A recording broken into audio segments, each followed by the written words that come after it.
This roundtable discussion is devoted to the crisis provoked by the West around Ukraine. They are trying to turn it into an anti-Russia by dumping weapons and turning it into a tool of unleashing war against our country. This is one of the most acute issues on the international agenda, although, let me be frank, we do see attempts of using the scale of the crisis and rhetoric around Ukraine, including on international platforms, in order to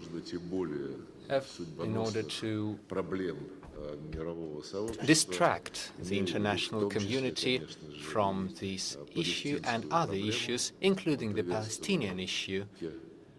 We welcome the actions undertaken by President Donald Trump. And most importantly, after the first phase of his initiative, the hostages were released and the bodies were returned to be buried in accordance with the religious traditions. Now we are all expecting the second phase of the settlement.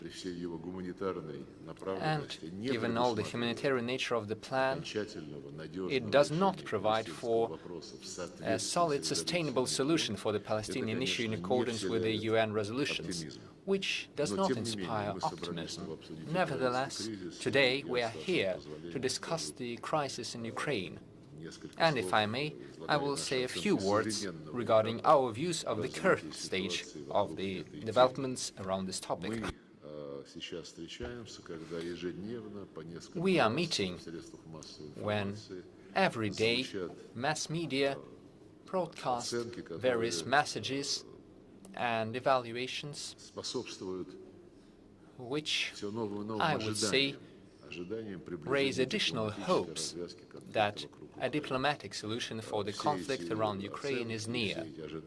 All of these expectations are fed up with more active contacts between the various international players amid numerous messages saying that the economies of the state sponsors of the Kiev regime, primarily the Euro bureaucrats, as well as the majority of the members of the EU and NATO, are experiencing economic crisis. We see numerous speculations and destructive information campaigns and fakes. We believe that the main goal of such activities initiated by our Western colleagues is to exacerbate seeking the negotiation solution and to prolong the conflict. They are trying to downplay the initiatives of the United States and President Trump, which are truly aimed at finding an acceptable solution that would contribute to eliminating the root causes of the Ukrainian crisis. No one in Europe even mentions the root causes. And moreover, they request an immediate cessation of hostilities by providing space and time for Ukraine and for the Europeans in order to provide them with additional funds or weapons. I will share the most recent piece of news with you. As reported, there have been contacts on the phone between President Trump, President Macron, Prime Minister Starmer, as well as Friedrich Merz. The official representative of the German government, a certain Mr. Cornelius, is making a public statement saying that the four heads of state and governments have discussed the ongoing negotiations regarding the ceasefire in Ukraine. Only a ceasefire. Europe is not concerned with anything else, while Russia insists that we need to achieve a package deal on a sustainable, long-term peace with security guarantees for all the involved parties.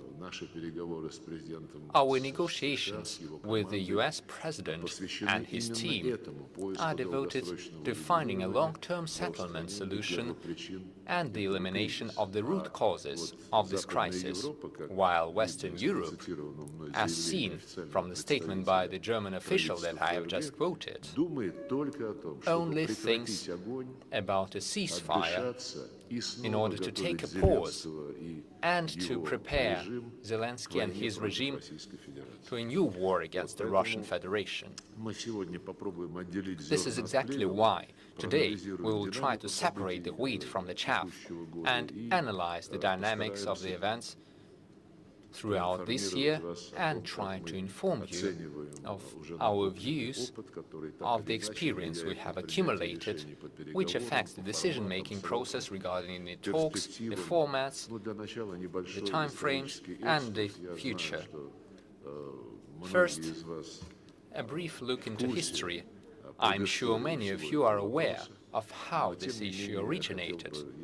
Nevertheless, I would like to say briefly, once again, that under the Biden administration, it was the United States that became the main sponsor of the Kiev regime, and after the violent coup d'etat in February 2014, the well-known Madam Victoria Nuland, then Deputy Secretary of State, speaking in the Senate, was proud to say that Ukraine is going through the right process, and this is why the US had invested $5 billion into the country, which, according to her, was the right decision in order to support the trends that they called a feast of democracy, but in essence, it was just a coup d'etat, a putsch. Following the coup d'etat in 2014, the Americans assumed control over the Ukrainian political and economic systems and continued pumping the Ukrainian neo-Nazis with additional weapons. This is what Donald Trump inherited, while we remember that one of his most important campaign slogans regarding foreign policy was stopping the Ukrainian conflict as soon as possible, and we would like to pay respect where it's due. After assuming his post, President Trump started working on this issue, and we believe that he has a sincere wish to find a solution through diplomatic means. We welcome such activities. However, aspirations are not enough. We require practical steps to eliminate the root causes of the conflict. As stated by the President of Russia and our government, our position is that Russia does not accept Ukrainian involvement into NATO in blatant disregard of the promises given to us regarding the NATO expansion. We also do not accept the activities of the Ukrainian regime to eliminate all things related to Russia and the Russian language, in violation of the UN decisions, resolutions and various international documents that provide for the protection of the rights of minorities, including language minorities, in all the activities and spheres of public life. I once again mentioned February 2014. The coup d'etat in Kiev. Back then, we addressed the leadership of France, Germany and Poland, calling upon them to effect the Ukrainian opposition, which organized the coup with the support and direction from the West. We asked the Europeans to request from the opposition to comply with the recently signed agreements with the Ukrainian president, an agreement on political settlement. Berlin, Warsaw and Paris were the guarantors of the agreement between the opposition and the Ukrainian president at the day. It was the reputation of the Europeans at stake. We asked them to do something to bring the opposition back to reason. Imagine what would have happened had the Germans, French and the Polish complied with their promises and kept their word. perhaps a civil war could be avoided, and the regime that came to power after the coup d'etat did unleash a civil war immediately after taking power. They started a conflict against millions of their own citizens who rejected the legitimacy of this regime. Keeping in mind that back then, 11 or almost 12 years ago, the West refused to keep its promises, we have yet another answer showing the sincerity of the Western leaders to find a solution, of which there was none. Nevertheless, Russia continued seeking a diplomatic solution. You know, the Minsk agreements were agreed upon after many hours of nightly talks in the capital of Belarus, involving President Putin. We coordinated with our other leaders regarding the Minsk agreements, and they were unanimously adopted by the UN Security Council. And Article 25 of the UN Charter says that all UN members must comply with the decisions of the Security Council of the United Nations. However, these decisions were only seen by the West as something to win more time in order to continue providing additional weapons to the illegitimate Kiev regime, to continue the preparations for a full-scale war against the Russian Federation. Those who had signed the Minsk agreements, namely France and Germany, President Hollande and Chancellor Merkel, as well as the foreign Ukrainian president, whose signature is also under the document, they only wanted to play for time, and they even openly admitted that a couple of years ago. In an interview during the special military operation, they said they never had any intention of complying with the Minsk agreements in the first place. They only needed that in order to alleviate the positions of the Ukrainian armed forces, which were quite deplorable, and to prepare the country for war with the Russian Federation. The so-called contact group also came to a stalemate. The contact group was also established at the decision of the leaders of Russia, Ukraine, France and Germany. The group was meant to promote the implementation of the Minsk agreements. However, they blocked this. This was done by the Kiev regime and its Western sponsors. At the same time, Kiev, with the assistance of NATO, continued to enhance its military capacity and increase the intensity of hostilities against the citizens of the southeast of Ukraine, who, as I mentioned, resolutely rejected the legitimacy of the opposition, the putschists, because immediately after coming to power following the coup d'etat in 2014, they said that they cancelled the status of the Russian language in Ukraine. Thereby, they made millions and millions of Ukrainian citizens essentially lawbreakers, because for centuries they were raised and born in a Russian-speaking culture. The southeast, Odessa and Nikolaev, are the cities that were founded, established by the Russians. All the factories, all the industries were built by the Russians. But later, as you know, under the Soviet Union, these lands, through bureaucratic procedures, ended up being transferred to Ukraine. That back then included the western territories like Galicia. But most importantly, they disregarded the Minsk agreements. There was no peace process. There were no direct talks with the people of the southeast of Ukraine. The Kiev regime did not want that, and they even openly stated that they would never communicate with the representatives of the southeast, even though this was directly stated in the Minsk agreements. And at the end of January, beginning of February 2022, the Kiev armed forces significantly intensified their artillery strikes and shellings of the territories of the Donetsk and Lugansk People's Republics. This was confirmed by the reports of the OSCE Special Monitoring Mission. I will not go too deep into the details, since we have mentioned this numerous times. Most importantly, until the very end, Russia was preferring the diplomatic solution. In December 2021, 2 months before the beginning of the special military operation, we were only seeking a peaceful diplomatic solution. We gave our proposals to the United States and NATO.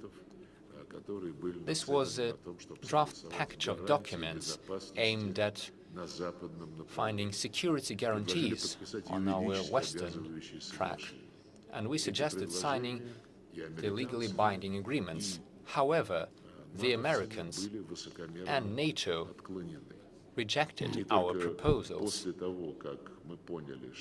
Only when we realized that the West was going to provide a carte blanche to the Ukrainian nationalists for a forcible solution and suppression of those who rejected the coup d'etat, only then our president said that we had no other choice other than beginning the special military operation to protect the population of the southeast of Ukraine.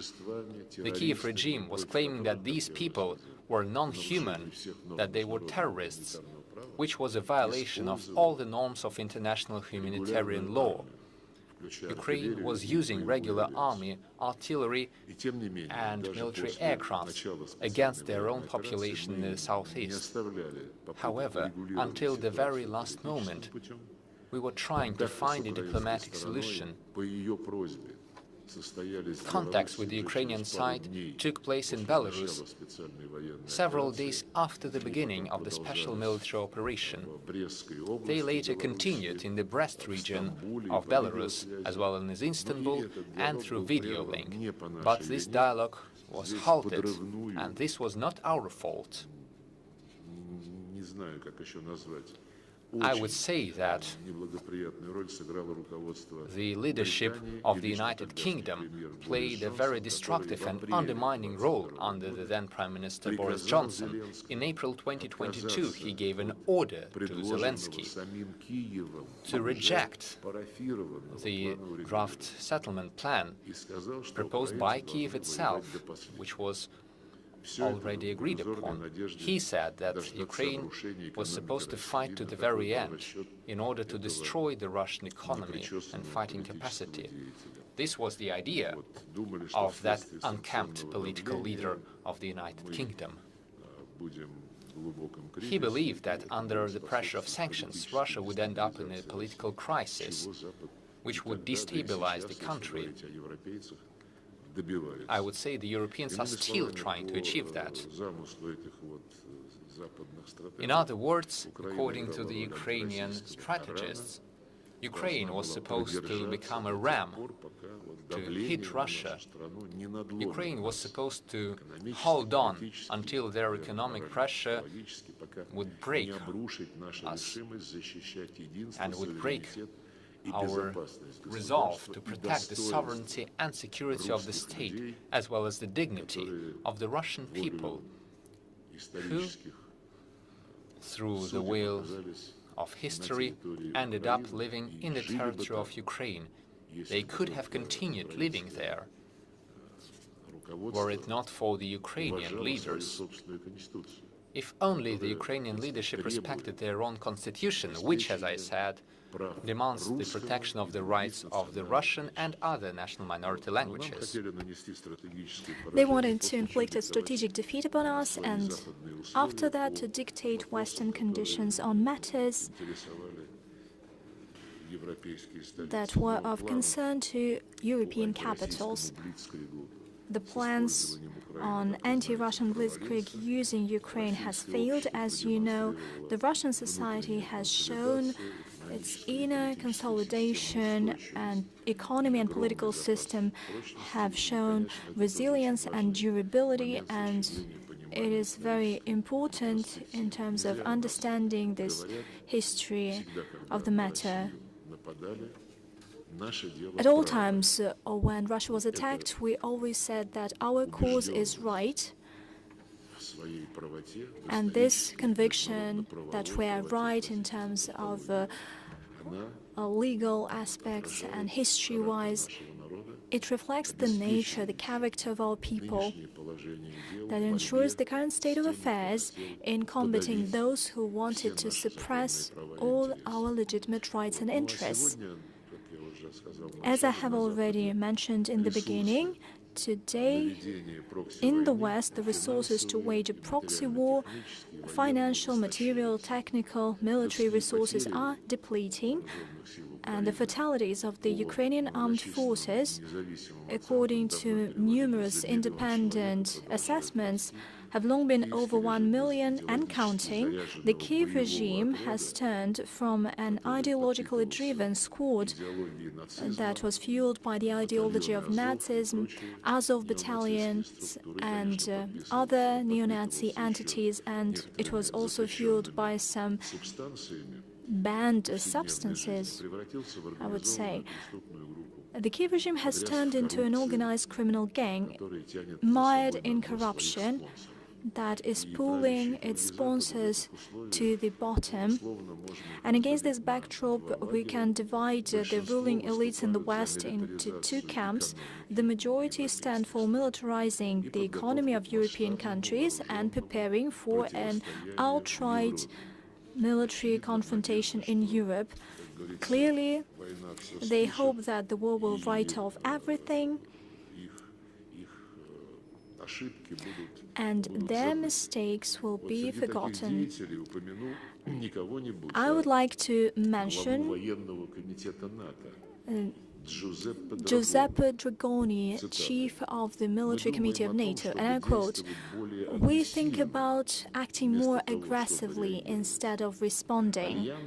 The alliance, NATO that is, could consider preemptive strikes as defensive actions." End of quote.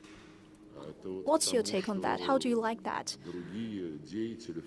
Other figures, political activists and military people think about preparing for war with Russia till 2030 or even 2029. And it is funny that this statement of the Italian commander who says that we need to have preemptive strikes, and the Prime Minister of Italy, Madame Giorgia Meloni, tried to justify his statements. She was asked about her take on this matter, and she said that these words should be interpreted in a right way in order to prevent a dangerous escalation. Is there any other way to interpret the words calling directly for preemptive strikes? Well, I'm sure that everybody understands what we're talking about. The West is out of despair trying to fuel tension and to keep on fighting. And as a follow-up to this matter, and by fueling this tension in the society, using the so-called military threat by Russia, they hope that they will keep in power, they will not lose face. And according to our assessment, the majority of Western elites in Europe are doing that. The others, the minority, want to find a strategy out of the conflict. They want to find ways to de-escalate and to create conditions for the political settlement. This policy of the part of European countries follows the spirit of Donald Trump's administration. It has turned from words to action. It's been the case for quite some time, and it has used its influence on Kiev to convince Zelensky to get back to negotiating process. We value these efforts just like the readiness of a number of our countries to provide their platform for contacts, although, frankly speaking,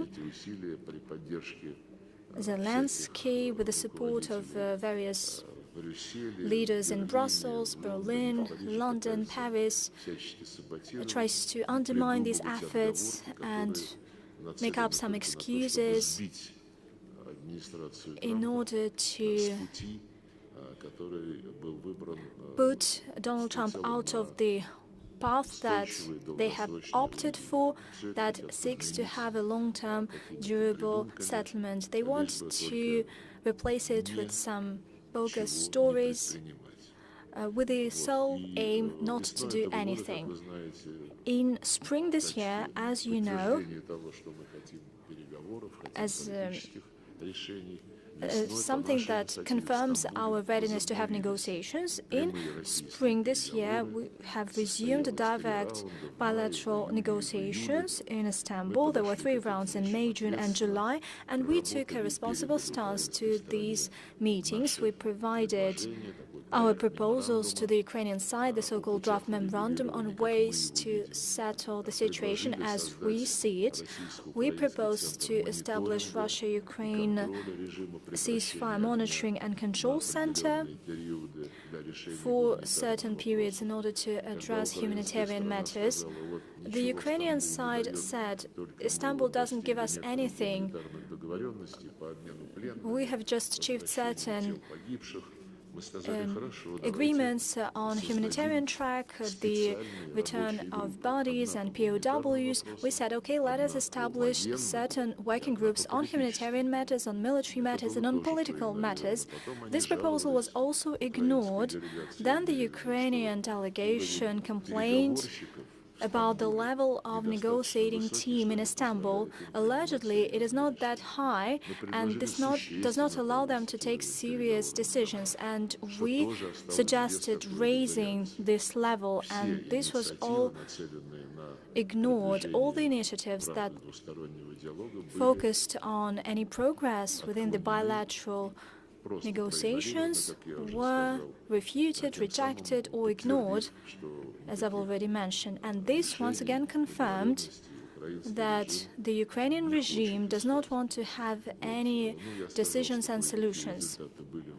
I've already mentioned certain results on humanitarian track, exchange of bodies, POWs. Almost 2,500 persons from both sides managed to get back home, and we have organized the phased-in repatriation of those perished. Up until now, we have provided over 11,000 dead soldiers to Kiev, and in response, we got 201 bodies of our fighters. Despite all the things that I've mentioned, Kiev declared that there is a lack of any progress, and it made a decision to suspend negotiations with Russia.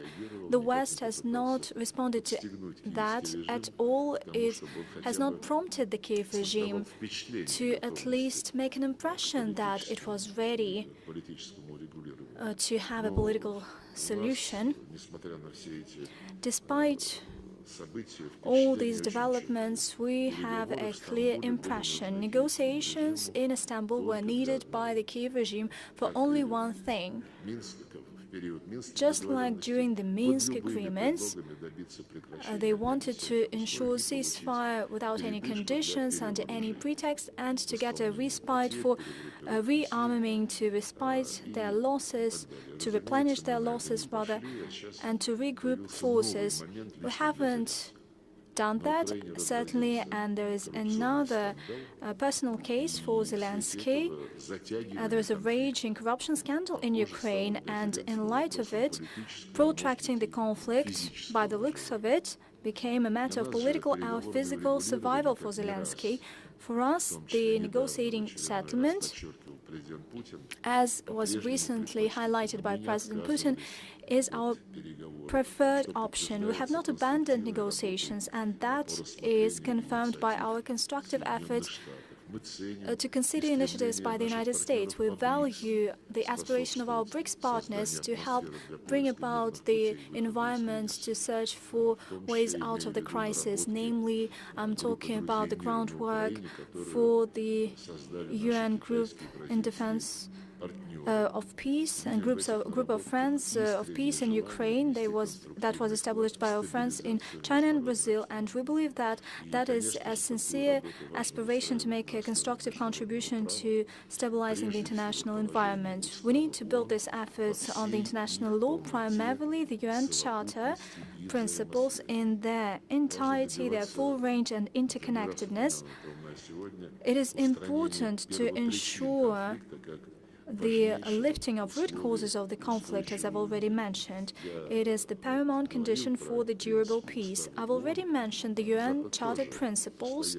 The West constantly talks about the UN Charter principles as a pillar for conflict settlement. However, Western statements are quite peculiar.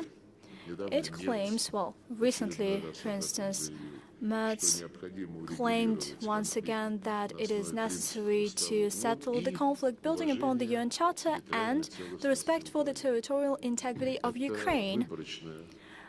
This is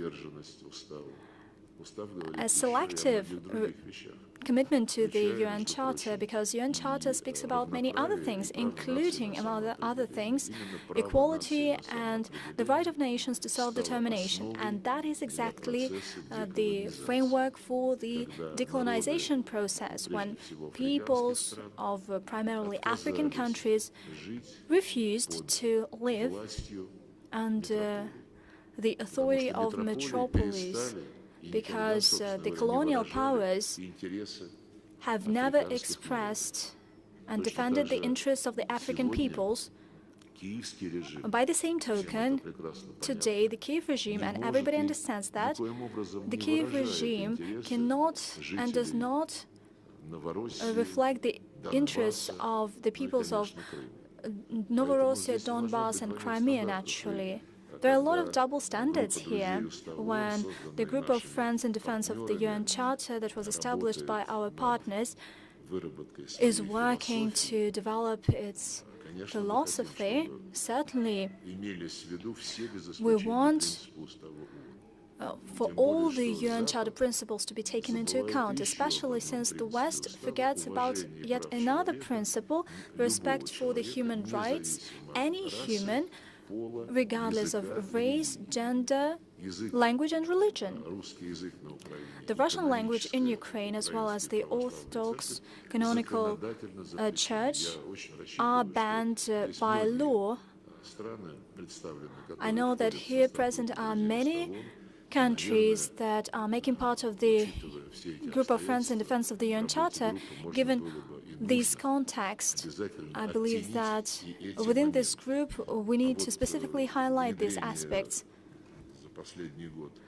Over the past year, within this group of peace in Ukraine, Western countries started participating in it. They are directly sponsoring the Kiev regime, and hardly does it contribute to this goal. I'm talking about the participation of France and Switzerland. How can they be members of this group, even as observers, when they directly, in rhetorics-wise and practical-wise, they've been supporting the Kiev regime? When it comes to the Americans, as I've already mentioned, according to our assessment, they are interested in getting to the crux of the matter of the Ukrainian file, and this was reflected during the meeting between President Putin and President Trump in Anchorage on the 15th of August. They reached mutual understandings, and they are still relevant for us, and they could become a starting point for the settlement. Recently, U.S. Presidential Envoy Steve Witkoff visited Russia, and following his meeting with President Putin, both sides, the Russian and the American side, recognized and readmitted this mutual understanding that was reached in Alaska. This is a very important result because there was a certain break, a pause after the Anchorage meeting, and currently in our contacts with the Americans on the Ukrainian file, I believe that all the misunderstandings were alleviated. And the understandings that were reached in Anchorage are building upon the proposals that President Putin shaped in a general manner in June 2024. We're talking about the principles to resolve the Ukrainian conflict. Prior to Alaska, Steve Witkoff also visited Moscow, and he came with the proposals that also were the framework for the understandings reached in Anchorage. The point of these understandings is that Ukraine should get back to non-bloc, neutral and non-nuclear pillars of its statehood, and these principles are non-bloc status, neutrality and non-nuclear status were enshrined in the Declaration on State Sovereignty of Ukraine of the 16th of July 1990, and building upon principles proclaimed in this document, we recognized the independence of Ukraine, and now they tell us, we cannot do anything because our constitution stipulates the goal of joining NATO. We recognized a different kind of Ukraine, and the majority of those present here recognized Ukraine in 1991 after the dissolution of the USSR as a country, as a state, building upon three principles: neutrality, non-nuclear status, and non-bloc status. Therefore, we should not have this play upon words. We should take into account the historical facts, and certainly the Ukraine that became independent after the collapse of the Soviet Union had in its laws and in its constitution the guarantees for the rights of Russians and of other national minorities, and that Ukraine did not institutionalized Nazification of the civil society, and that is something that we're witnessing today.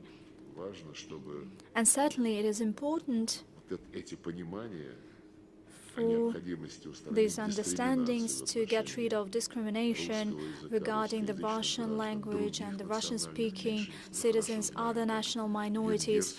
We know very well that the Hungarian, Bulgarian minority do not feel themselves as full-fledged citizens. Of course, we need to put an end to the persecution against the canonical Orthodox Church. When it comes to territorial realities, Zelensky says, I cannot do anything with the territorial matter because our constitution bans giving up anything.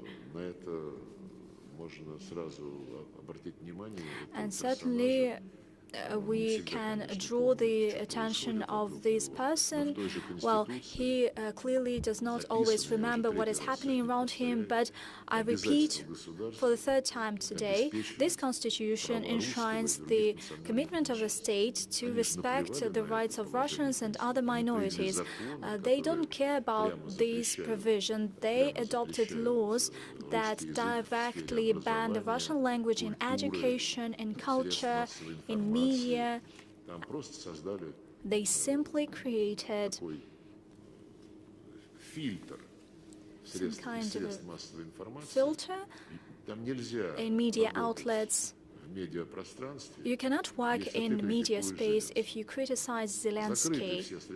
All media outlets are closed, the ones that were owned by Russians and those who were owned by Ukrainians but broadcast in Russian and that were criticizing the Zelensky regime. All these media outlets were shut down.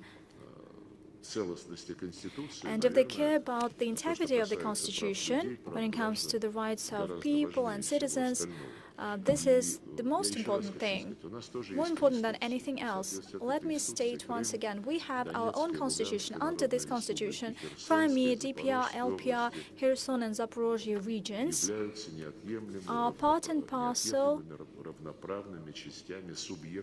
and they are equal parts and regions of the Russian Federation. Let me once again highlight something that I have repeatedly stated. What we need is not territories. What we need and what we care about is the fate of people whose ancestors have been developing these lands for centuries. They built cities, roads, ports.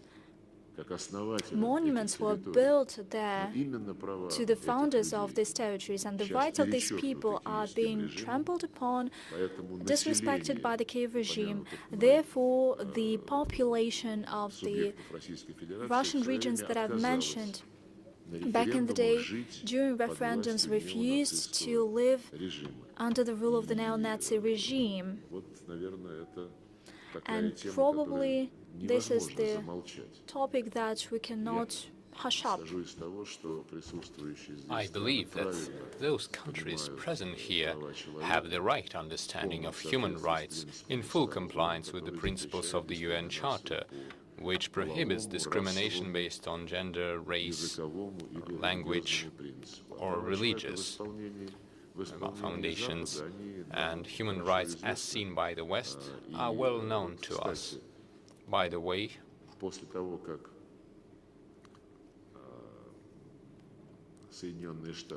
after the United States distributed their document containing 28 or 27 points for the Ukrainian settlement, it was leaked to the media. You may have seen it already. There were quite important statements regarding human rights in it, as well as points concerning the denazification of Ukraine.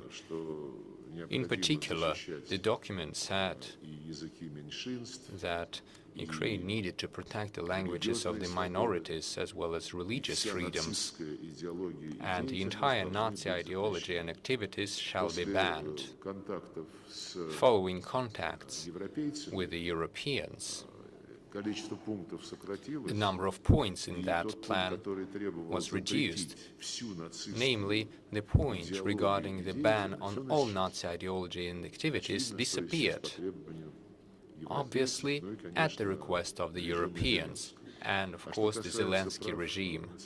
Speaking of the rights of national minorities and religious freedoms, for some reason, the text has a phrase now that Ukraine shall adopt the EU rules regarding the rights of national minority and religious freedoms. I think that we should raise a different question.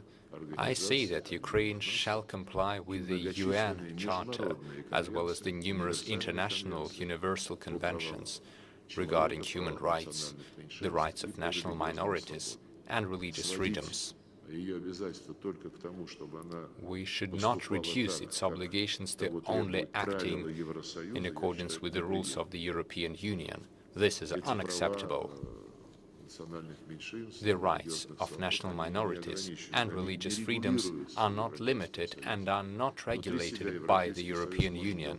The EU is free to do whatever it wants inside the Union, but they shall not impose their rules upon others. Besides, we know what kinds of minorities the EU is trying to protect these days, and these are not national minorities. And we know how they treat religious freedoms. Just take a look at the broadcast of the opening of the Olympics in Paris, and you will get the idea of the European ideas of religion and minorities. This is why we continue using the ideas that we are working upon with the Americans, the process that started in Anchorage in Alaska.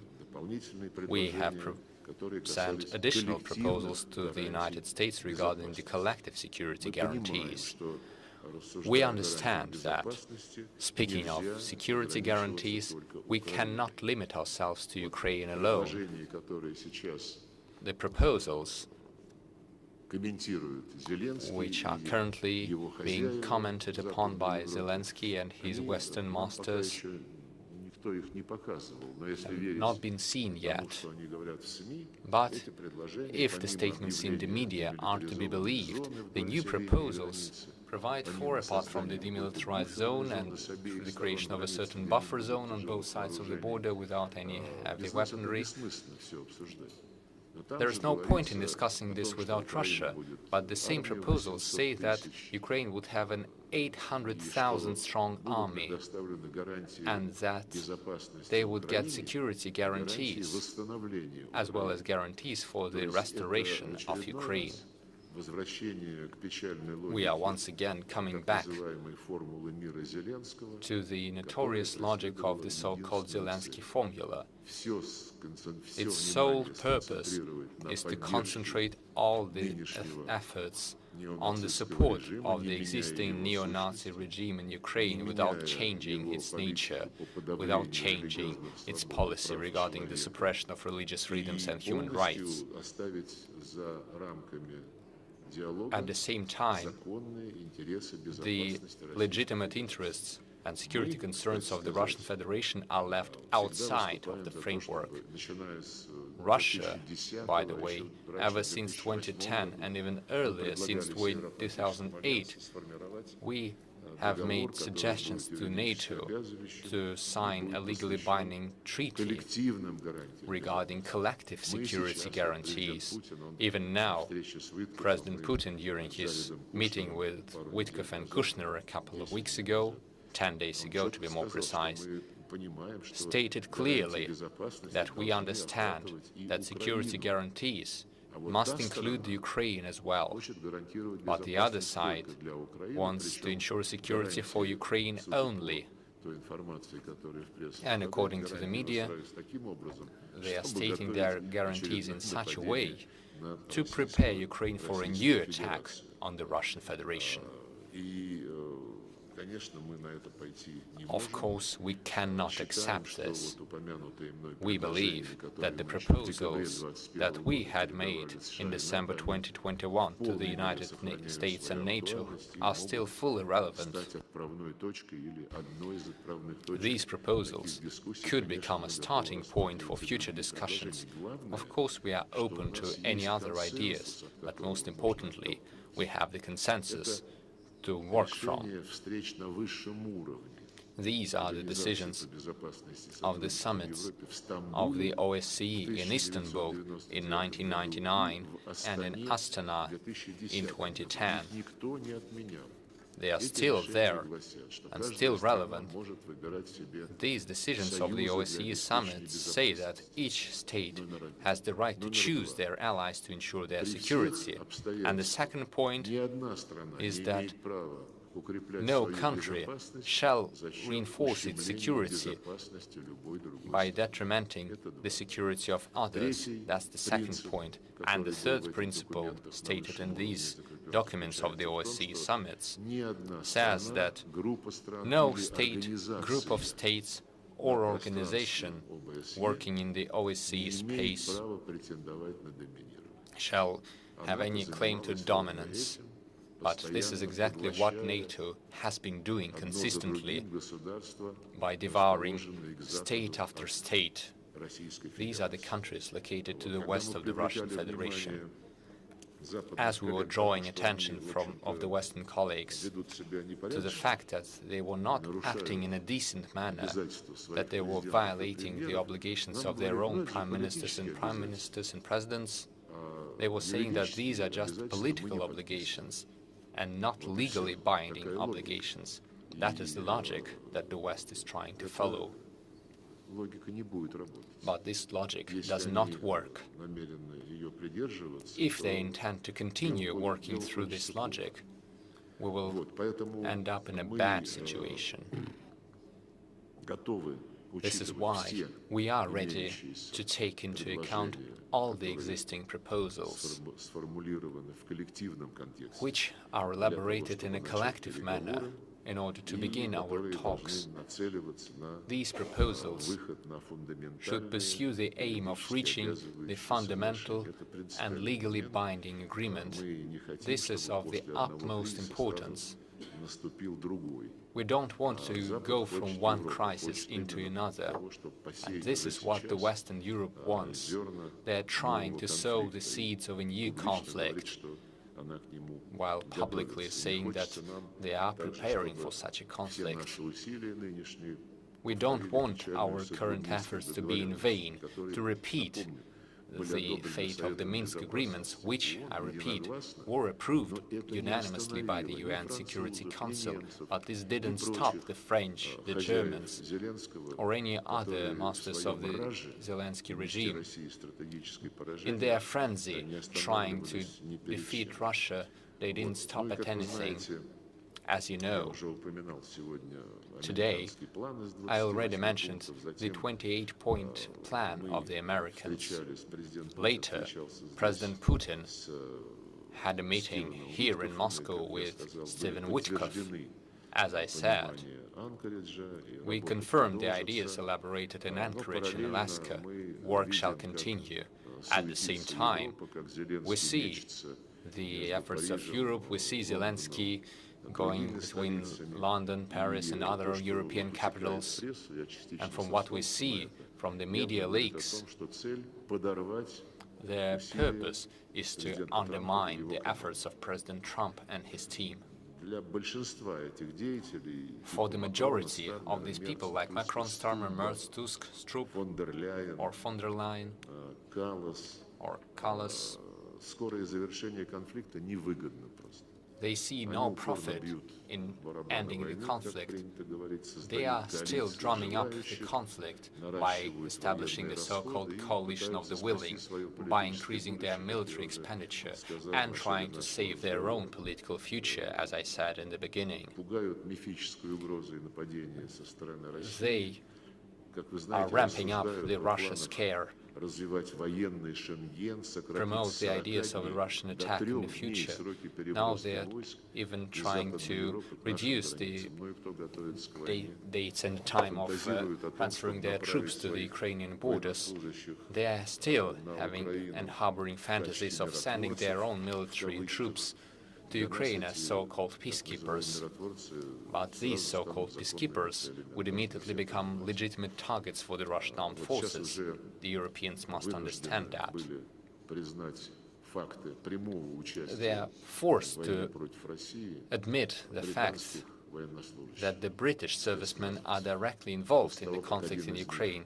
The British special forces are taking part. After one of them was killed, the British government could not hide the circumstances. They said that at least 100 British subjects are currently located there fighting against the Russian Federation. This is what we heard tonight or this morning. We will draw all the necessary conclusions regarding the true nature of the UK authorities and regime. The European Union is making plans of increasing the numbers of its servicemen at the borders with Russia and Belarus. Poland is planning to ramp up the productions of 155mm rounds, and they are planning a 30-fold increase of the production. And They are claiming that they are not preparing for war. They even say they want to play a role in the peace process. Even Macron is saying that no one can make a decision without Europe. Our president said openly that we are not harboring any aggressive plans against NATO or the European Union. We are ready to provide written legal guarantees on a collective and mutual basis in the context of our approaches. I repeat that Russia stands by its word and we keep our promises. As stated by the President, if Europe decides to wage war, we are ready for that right now. The legal aggression continues. They are using their puppet structure, like the International Criminal Court or the Europol. They are trying to establish a special tribunal in the European Court, as well as the Damages and Losses Commission. And they are trying to get the countries presented here involved in the processes. They are trying to make sure the representatives of the global majority are involved in their formats, including the 15th to the 16th of December so-called diplomatic conference in The Hague. At the conference, they are planning to sign an international claims commission, which would review the claims of the Nazi regime against the Russian Federation. Even though we were protecting the Russian people from killing, from the destruction, we were protecting their rights in accordance with the UN Charter. This is what the Western liberals and human rights proponents are doing. We understand that they are trying to expand the geography of their anti-Russian campaign. They are trying to get the countries of the Global South involved in their provocative actions. They are trying to drive a wedge in the relations between Russia and the countries of Asia, Africa and Latin America. I have no doubt that our friends and partners in these regions understand this clearly. They will not fall victim to these provocations by the West.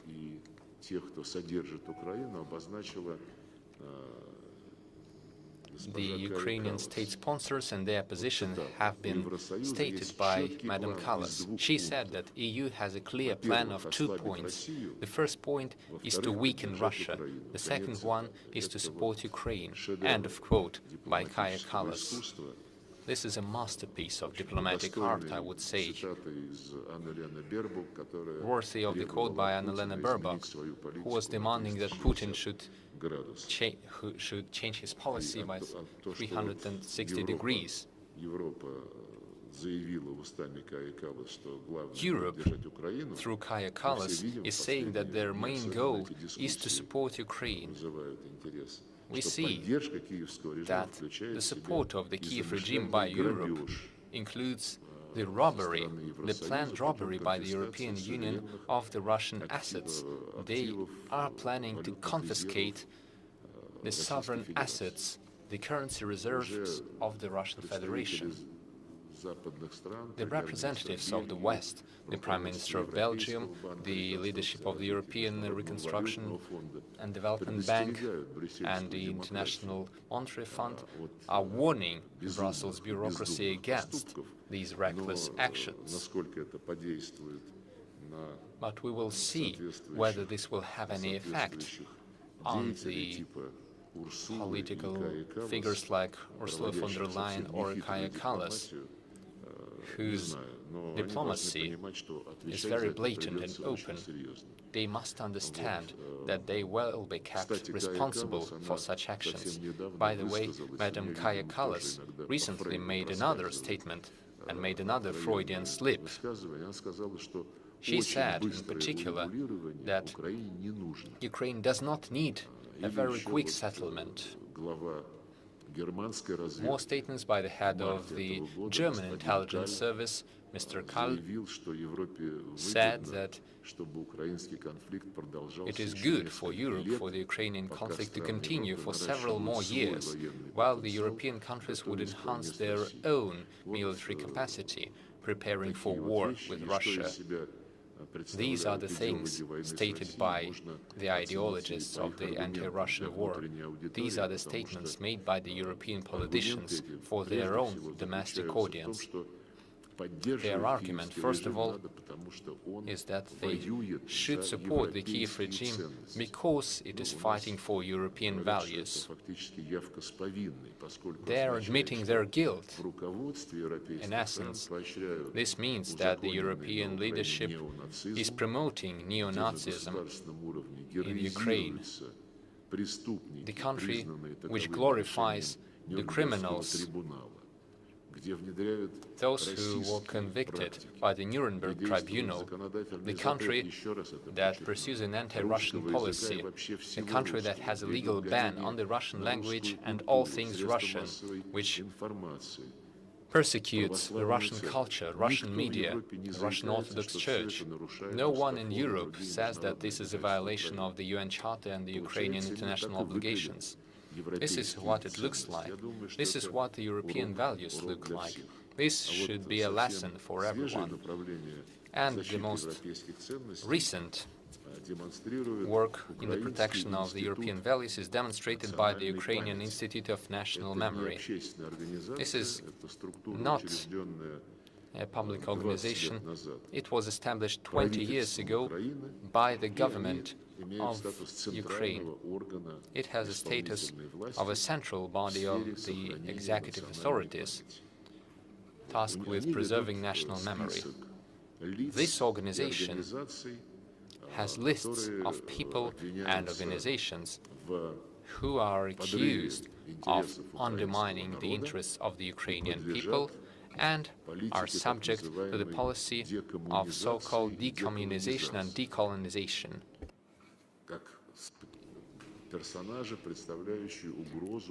As people that represent a threat to the Ukrainian state and people. And it is officially declared that this list includes writers Turgenev, Bulgakov, Kataev, Ilf, Babel, Zhvanetsky, Pushkin, Lermontov, composers Glinka, Mussorgsky, artists Surikov and others. And of course this black list that includes the activists of imperialism that pose a threat to Ukraine. This includes the Romanov dynasty, Nicholas II and his family, Lomonosov, Bagration. Out of law are Poltava and Borodino battles. Therefore, it is hard to guess that with such degree of common sense, the Kiev regime would be ready for any serious negotiations and, most importantly, for any serious agreements. Probably this should be taken into account by those who keep on insisting that any decisions to overcome the Ukrainian crisis should involve only the Kiev regime and his European handlers. As for the attitude of Europe towards Zelensky and his regime, as the ones that are sinless and that should be supported under any circumstances, and this too shows that Ukrainian leaders also don't have much common sense. And this raises question whether they can play a useful role in negotiations to achieve a durable, sustainable settlement that would build upon the UN Charter principles and the principles of the international law. Unlike this group of people, we have the political will towards peace.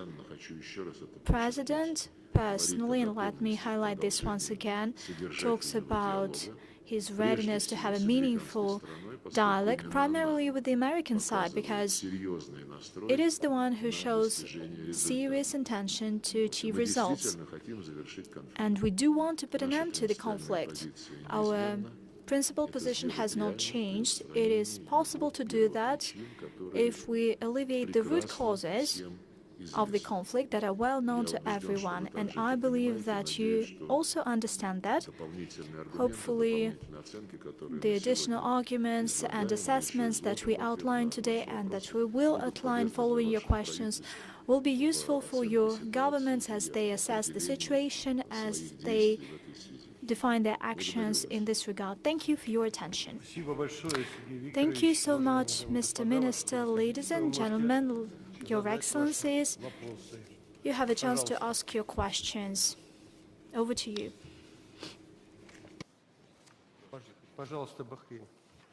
Bahrain, over to you.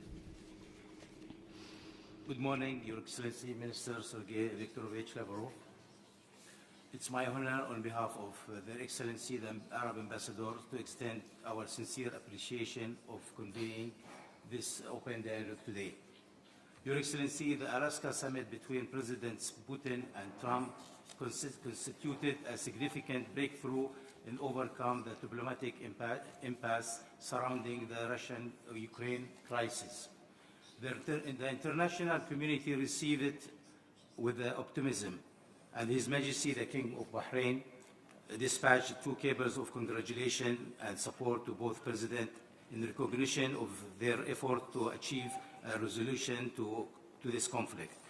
Nevertheless, the European states did not endorse this initiative, and it appears evident that they continue to harbor doubt and mistrust towards Russia, despite the fact that the ongoing war poses substantial risk to the European continent. I would like Your Excellency to pose 2 questions. First, in Your Excellency's view, what explains Europe's apprehension towards Russia? The second question, why did Russia not take the initiative to propose insurance or security guarantees to Europe that might have encouraged it to support the American initiative? Thank you.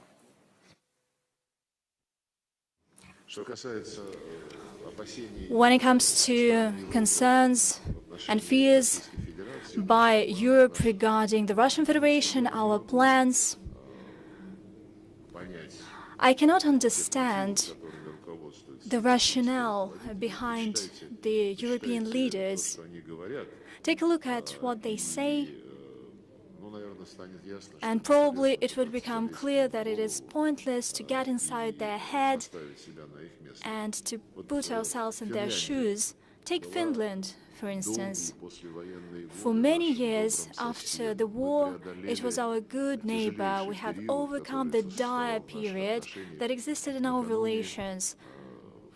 Prior to World War II, at the beginning of this war, and especially after the beginning of the Great Patriotic War, when Hitler attacked the Soviet Union, the Finnish army most actively participated in the war against Russia, including they provided substantial forces to ensure inhumane, unparalleled siege of Leningrad. Besides German troops, Finnish troops were involved there. After that, we have overcome this period in history, and for many decades, we have been living as good neighbors. The border was open for visits by people in both directions. The Finnish industry, including shipbuilding and timber industry, they were developed thanks to cheap energy provided by Russia. We had a mutually beneficial win-win trade, cultural ties, and all of a sudden, as if masks were off, our Finnish colleagues, including the current president, Alexander Stubb, who was my counterpart, foreign minister, and he, well, resembled quite a serious, responsible politician, and Finland has turned into one of the most Russophobic states. It tries to be among the first countries to punish Russia and never to agree on anything with Russia, but just keep on fighting and have hostilities. The current Foreign Minister of Finland, Madam Valkonen, said, and I quote, "No matter what happened, Russia would remain a long-term strategic threat to the Euro-Atlantic security. We need to keep Russia at a distance." Putin has not deviated from the demands of December 2021. If they are taken, they would bring to naught all the progress in terms of European security. And if we agree to these demands, it would make Europe face another wave of aggression. It is steered by the foreign minister of a country which saw the beginning of the meeting on the security and cooperation in Europe, and it later on turned into the OSCE, the organization that proclaimed at the summit level the principles that we should not ensure our security at the expense of others, and that is exactly the framework for the proposals that were pitched by President Putin in December 2021, and Madam Valkonen rejects these proposals as unacceptable because they would bring to naught decades of progress in terms of European security. I want her to hear that these proposals were the last chance to save the achievements in European security that are still existing and that the West is trying to trample upon together with the Organization for Security and Cooperation in Europe, and of course with Finland, as a country that saw the birth of the spirit of Helsinki. This country should care about that. Nevertheless, Valkonen, with a light heart, opts for the Nazi regime. In Europe, Europe tries to get its seat at the negotiating table by all means, but the ideas hatched by Europe would not be useful for the negotiations. They need to take a look on themselves from a different side. They should be serious and should take a serious approach. They should not have this propaganda. And you had the second question, namely...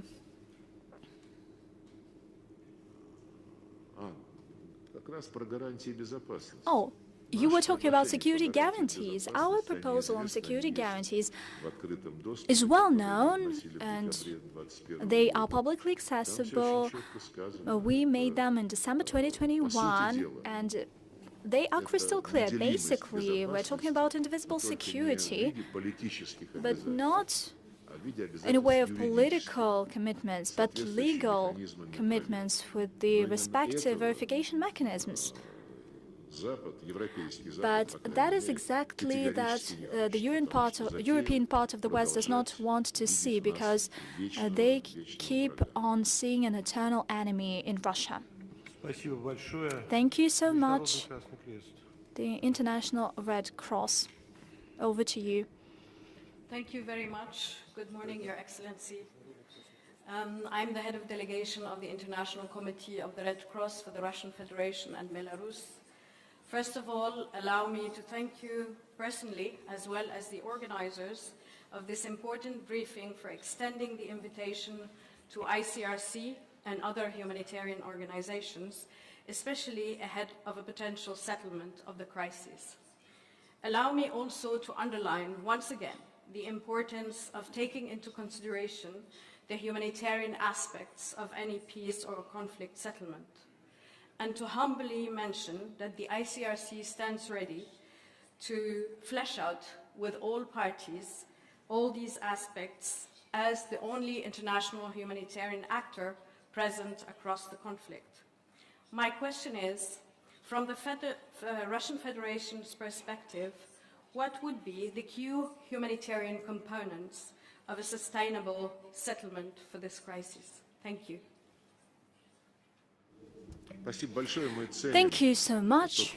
We value the contribution that the ICRC makes in the efforts to resolve humanitarian problems I would like to thank once again our colleagues from a number of Arab countries, Saudi Arabia, Qatar, the United Arab Emirates.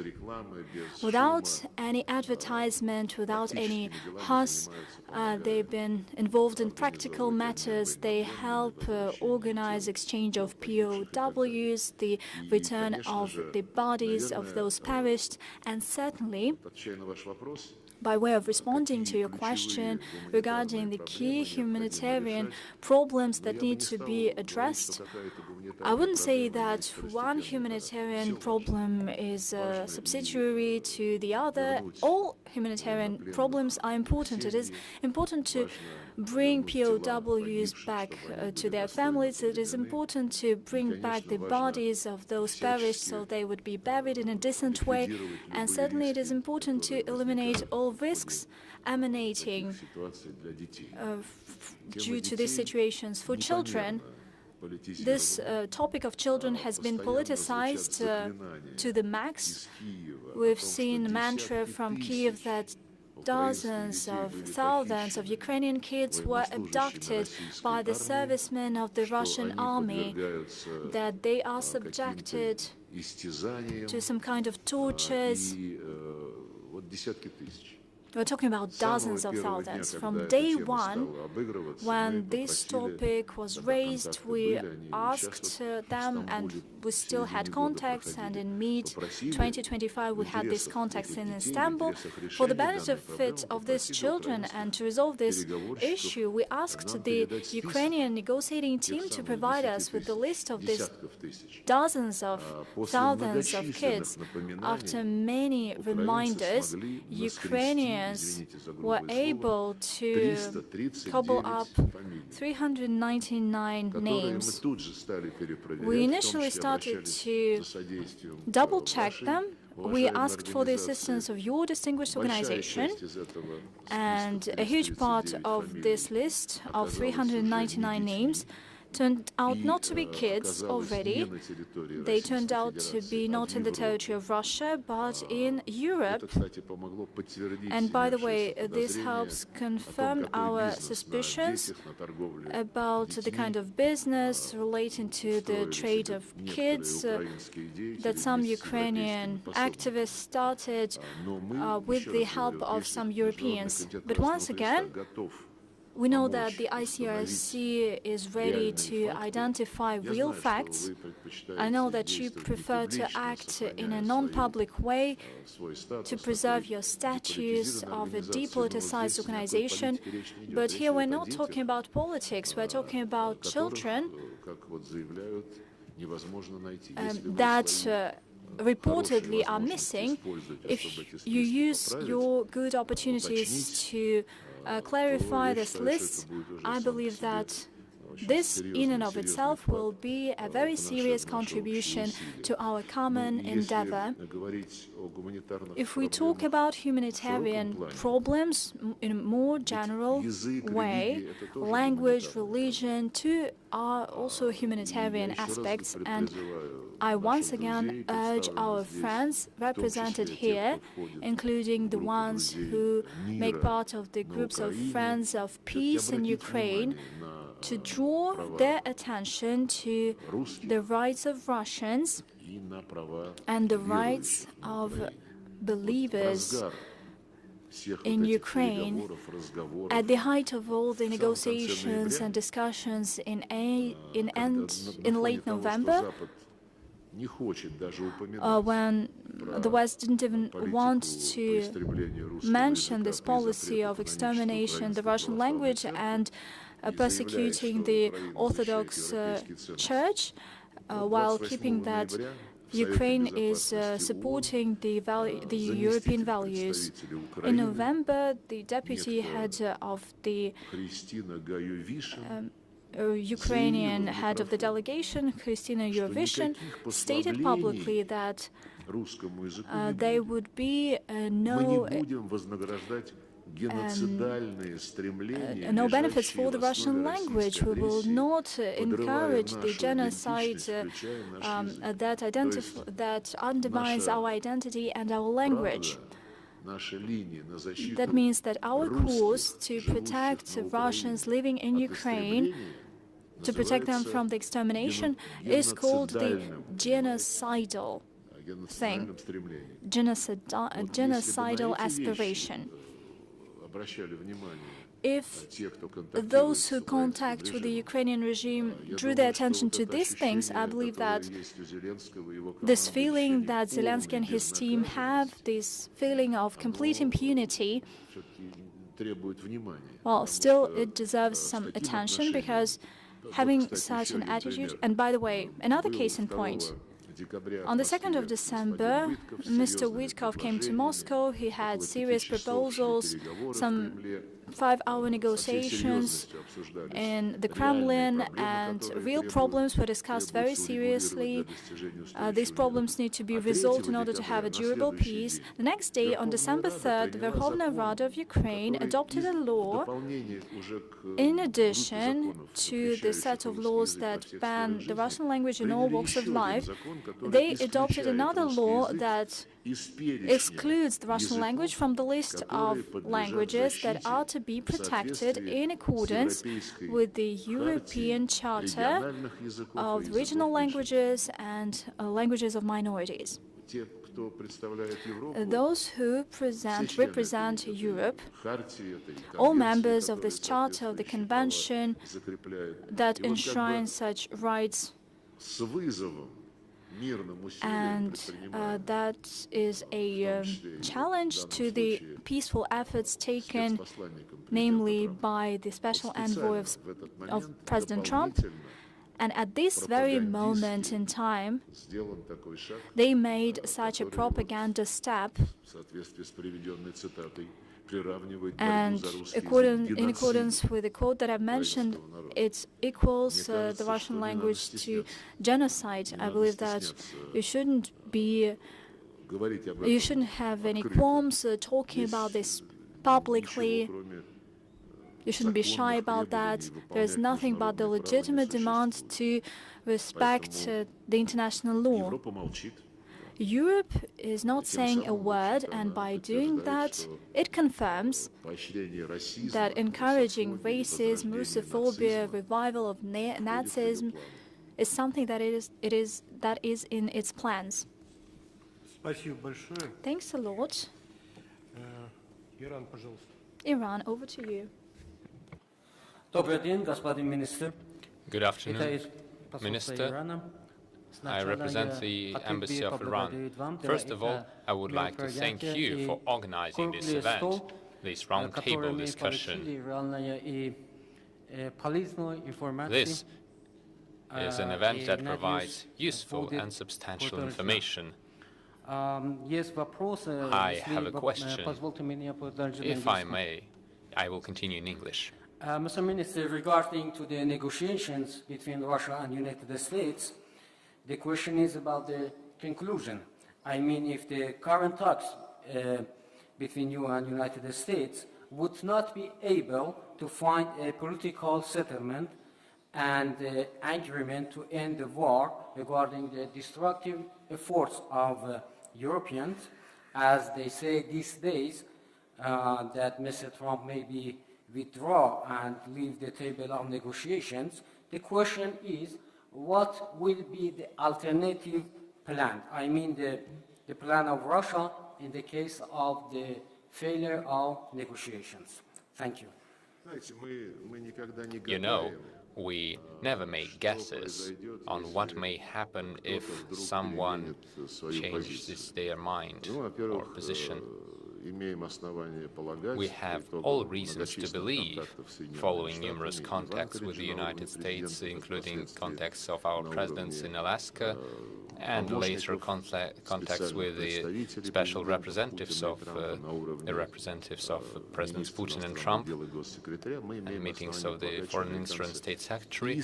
We have reasons to believe that the Americans have a sincere wish to settle the conflict in a fair way, ensuring the legitimate interests of all the parties.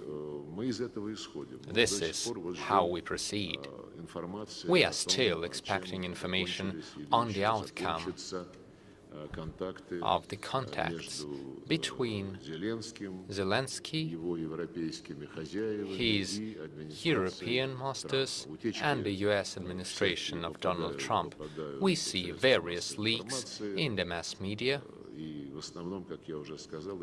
Mostly, as I mentioned, if these leaks are to be believed, they say that the Europeans are only concerned with ensuring the Ukrainian security, with forcing the US to provide security guarantees to Ukraine, disregarding any of Russia's security concerns.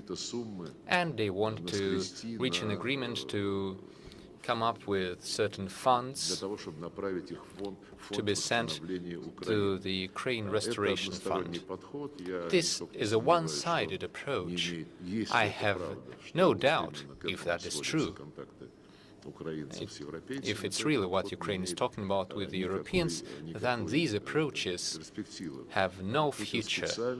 President Putin specifically underlined, as he was making another mention of this topic, and he talked about this during the meeting with Witkoff and Kushner too. President Putin said that Russia is willing and is ready to discuss the security issues with regard of the interests and concerns of all the sides, ensuring a balance of interests on a collective basis under the current reality. This is our position. Any others who say that Ukraine's security guarantees are the most important thing, those who want Ukraine to increase its army up to 1 million, or to be more precise, 800,000 people, and to ensure unhindered supplies of weapons for the Ukrainian army, these are the people who are trying to sow a new storm and a new conflict. This is obvious. Europe will cheat in any possible way to achieve their goals. I mentioned the robbery that they are trying to organize, their attempts to steal the sovereign assets of the Central Bank of Russia. We have another example of blatant violation of international law and the so-called rules that the West is so actively promoting. I'm talking about trade in weapons. The weapons produced in the Soviet Union and in Russia, currently located in the European countries and in some of your countries as well. The West is buying all of these weapons all over the world. We have been explaining in various capitals that there is a set of rules in the military and technical cooperation area. It is called the final user certificate. If one country is selling weapons to another country, the buyer has no right to transfer these weapons to third parties without the consent of the original seller. But they are disregarding all of these norms. And now they are even proudly stating in public that they're doing that. We've seen a story yesterday. So, several years ago, we delivered an air defense system, a modern one of the best systems, S-400, to the Turkish Republic.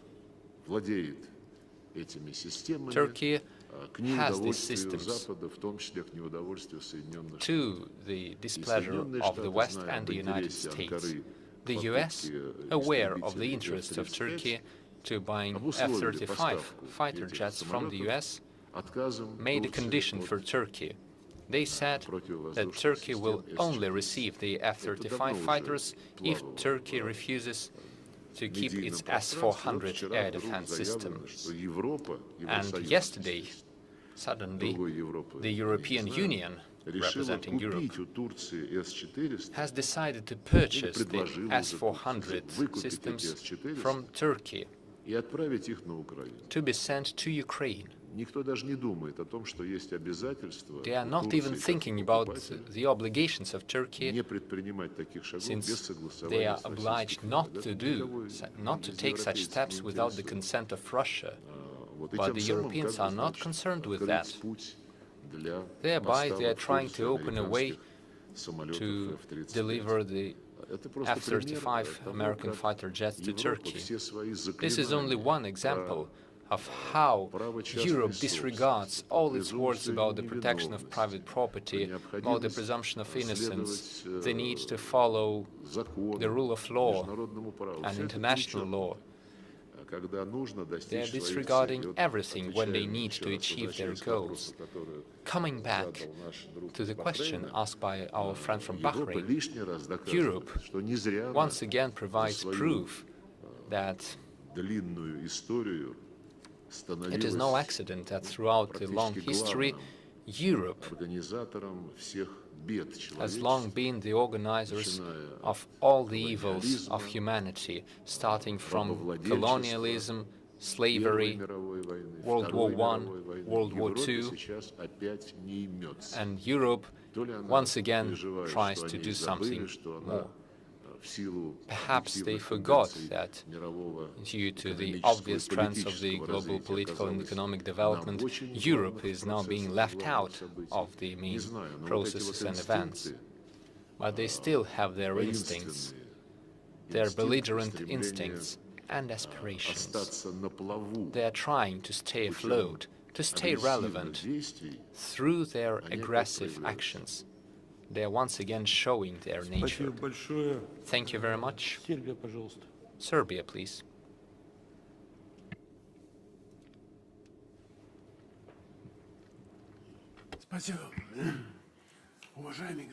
Thank you, Excellency Minister. This is an important 10th meeting of the ambassadors with you, and I've been present at each of these meetings. I'm very grateful for the opportunity to hear a clearly stipulated position of the Russian Federation regarding important political matters.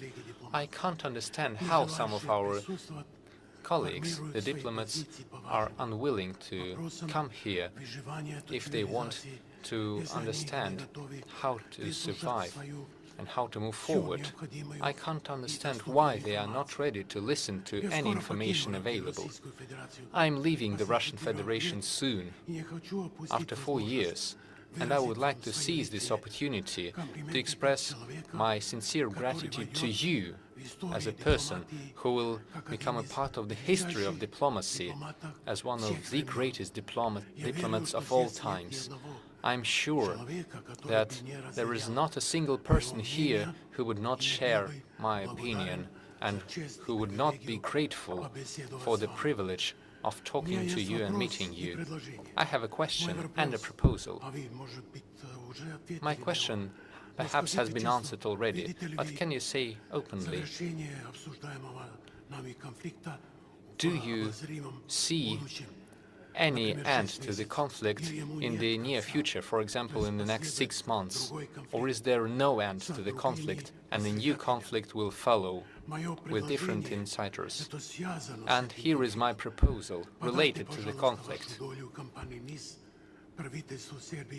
Please send your share of the company MIS to the government of Serbia or sell it for 1 ruble, and it will return to you in full as soon as the conditions allow. This is my personal proposal without consultations regarding Serbia.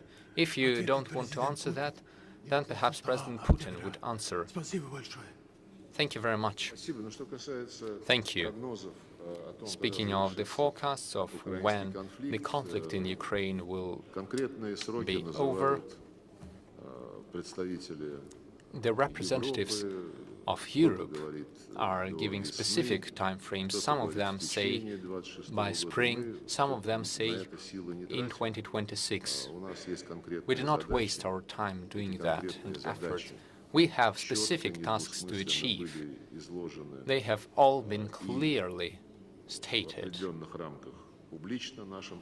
and stated in public to a certain extent. They have been discussed in great detail in Anchorage and Alaska, where we reached an understanding on how to move forward in an optimal manner to achieve our goals. We don't need a ceasefire or a truce. We need sustainable peace, and we will keep moving forward along this track, regardless of who gives different time frames. the substance matters the most. The substance is ensuring the security of the Russian Federation, as well as ensuring the security of the Russian people who have been declared terrorists by the Kiev regime. This is our goal.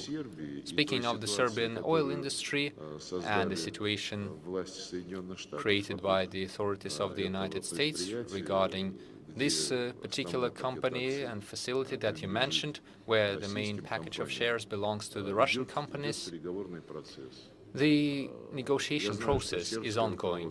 I'm aware of the fact that the Serbian leadership is communicating with the United States, and it was the United States that made a request that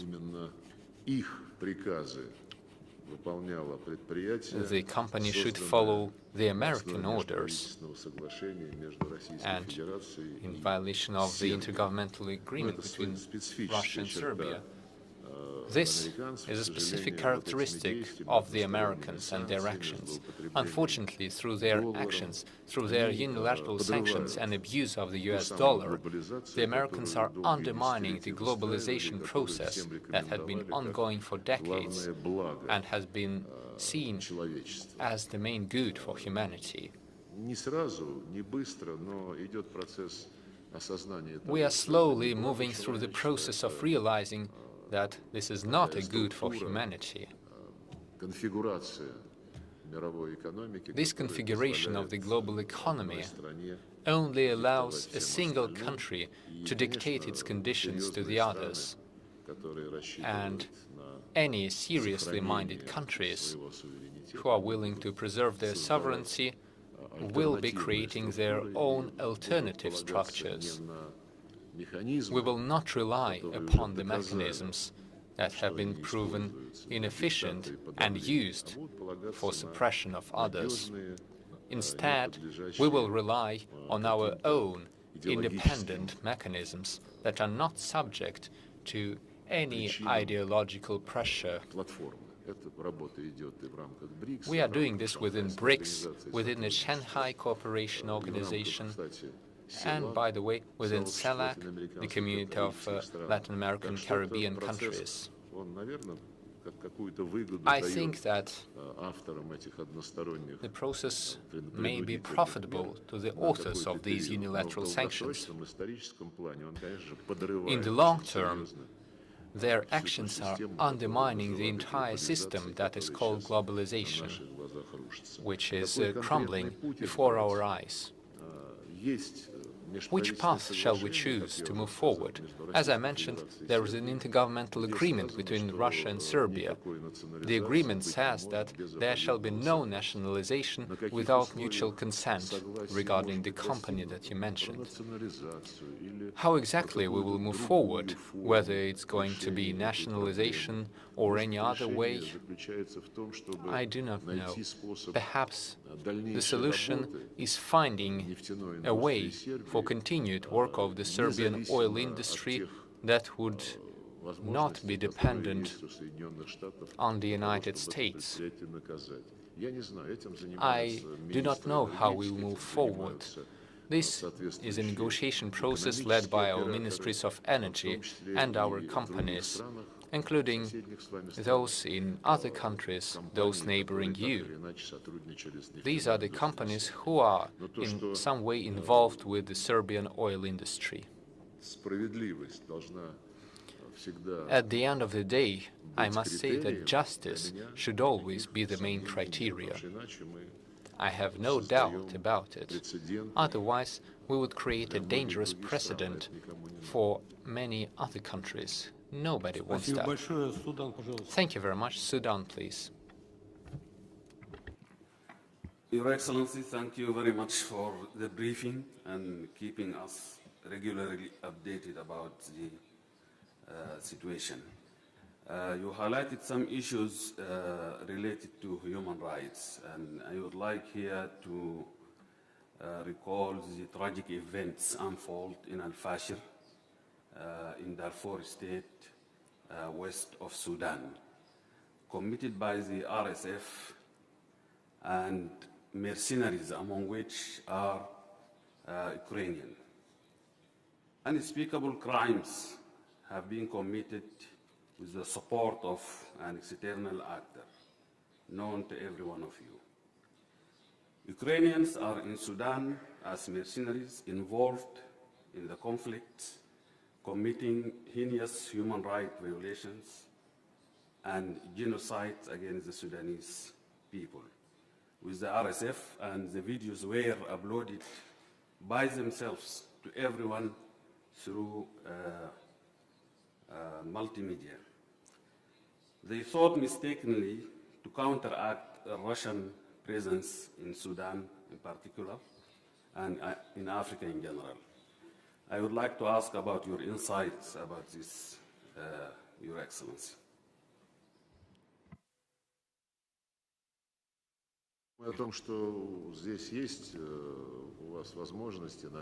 I think that here, and through your representatives in Kiev, perhaps you could talk to them. I am not sure if you have an embassy in Kiev or not, but perhaps you could address them too and share your position with the Ukrainian government. I believe that they must stop sending their mercenaries. Or, if they say that they are not aware of the situation, they should get involved and adopt the necessary measures. Speaking of the situation in Sudan in general, I will say that we have been consistently calling upon our colleagues and upon the government of the head of the Supreme Council and those who are acting against them. We have always been calling all the sides to dialogue. We have made proposals, and we have seen proposals from certain countries that are interested in finding a solution to the conflict. We have seen proposals that our government, your government, should enter into dialogue with those who you called external forces. Unfortunately, we haven't managed to do that. We haven't established such a dialogue. Nevertheless, such proposal was made, and we forwarded this proposal. I believe that now we need to focus not on constantly condemning in public space anyone, but to find a way out, practical solution to this matter. We are ready to contribute to that.